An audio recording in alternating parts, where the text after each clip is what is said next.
Hello Firsties. Today we're going to talk about creating a diorama to make a book report. It's kind of a way that we can make a book report in a fun way by using art. Let's look at our schedule for this week.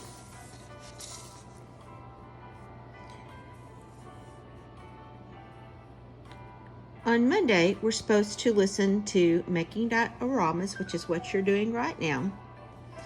The second thing you're supposed to do is to choose a book that you would like to make your diorama for. The next thing you need to do is fill out your diorama plan worksheet. Now this needs to be turned in.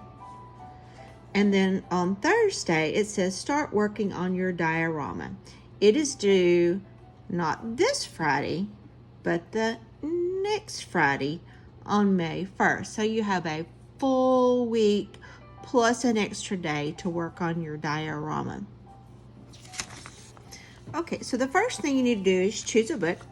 You can choose any book that you've read, any book that you've listened to, a book that someone read to you, a book I read to you, or a book you read yourself.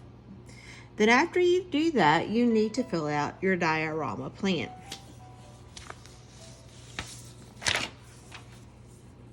And it looks like this. But before you do your plan, you need to take a look at a few samples of what a diorama looks like. Well, a diorama is basically a shoebox or any kind of smaller box that you can recreate a scene in your book. So I Googled dioramas shoeboxes and I saw quite a few. Here's one that I thought was cool. There's Jack and the Beanstalk. You can see their box. Looks like they used a house they already had and trees they already had. They put blue paper in the background. Used some cotton on the top. So there's the big pole Jack has to climb up. Let's go back. Here's another one someone did for Jack and the Beanstalk. And again, you can see the plant. They used a plant. Looks like a silk plant coming at the top.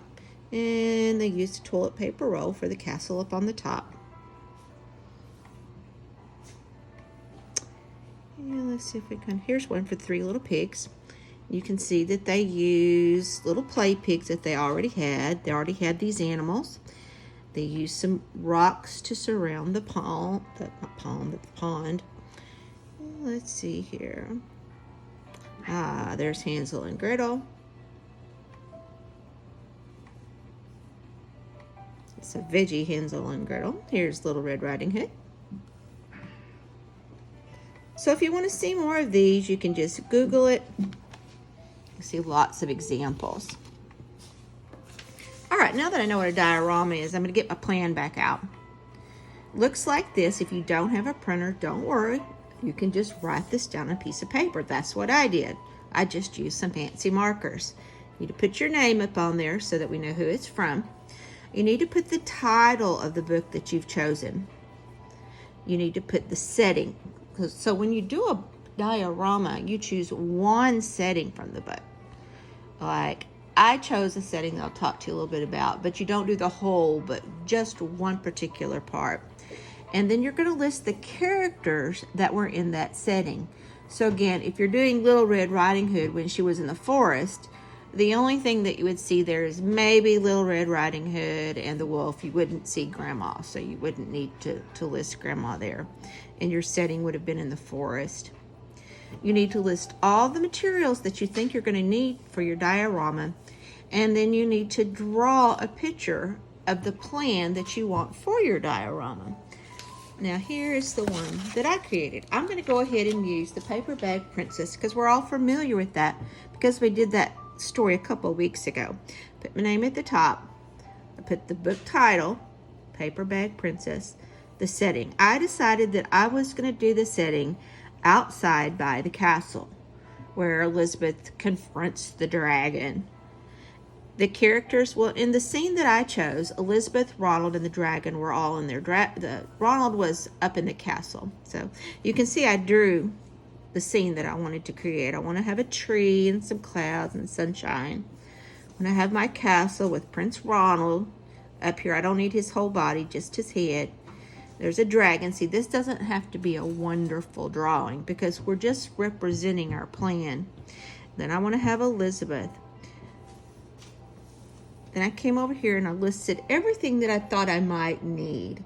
I wanted to use, of course, a box, some sort of a box, a shoe box, box that's a little bit bigger than a shoe box, a little bit smaller than a shoe box, just anything that has those 4 sides along the side and 1 in the back will work. I wanted white paper, blue paper, and then I remembered I wanted green and yellow. I wanted 3 toilet paper rolls. I wanted some foil, some cotton balls. I wanted a big plastic cup for my castle, crayons, markers, scissors, glue. And then I started creating this as best I could. So let me show you what I came up with. Now I had to change my plan because when I went to look for things in my house, I didn't have everything I wanted. So here it is. I put my name and the title of the book at the top. And then back here, you can see there's Prince Ronald in the castle. I used these puppets from when we did the report earlier this month. This is just a plastic cup, and I covered it in aluminum foil, and I colored my window, and I drew my door, and then I taped Prince Ronald's head up there at the top. And then the back, I put blue construction paper.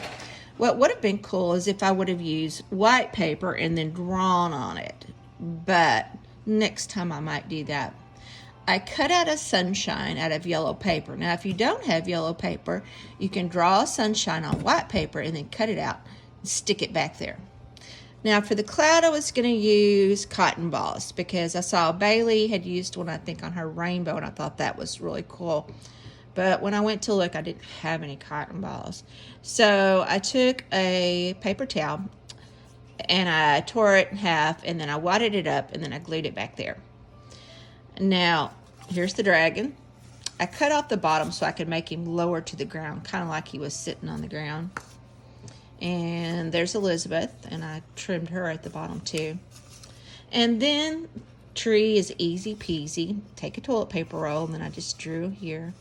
Cut out a piece of green paper. If you don't have green paper, again, you can color paper green, cut out the top, and stick it on there if you want a tree. And then put that together. That way it'll stand up. Now I decided to put a path in here, and I put the green at the bottom. Notice that it didn't quite fit, but that's okay. It doesn't have to be perfect. I drew the path. I really wanted some rocks to glue there, but I didn't have any, so I just drew them on there. And then I thought it would be cool to have horses' bones because the story talks about them laying all around the ground. So I took some toothpicks. Even though they weren't in my plan, I decided to go ahead and add that in there. Now I'll set everything back up.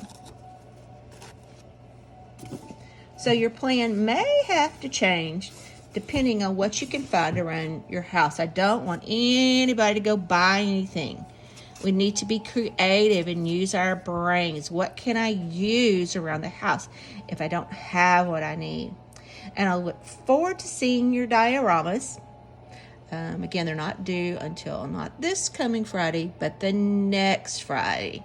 So don't stress about this. This isn't about having a beautiful diorama, although I want you to do your best. It's about choosing a setting from a story and showing me with it by using art. Okay, until next time. See you later, firsties.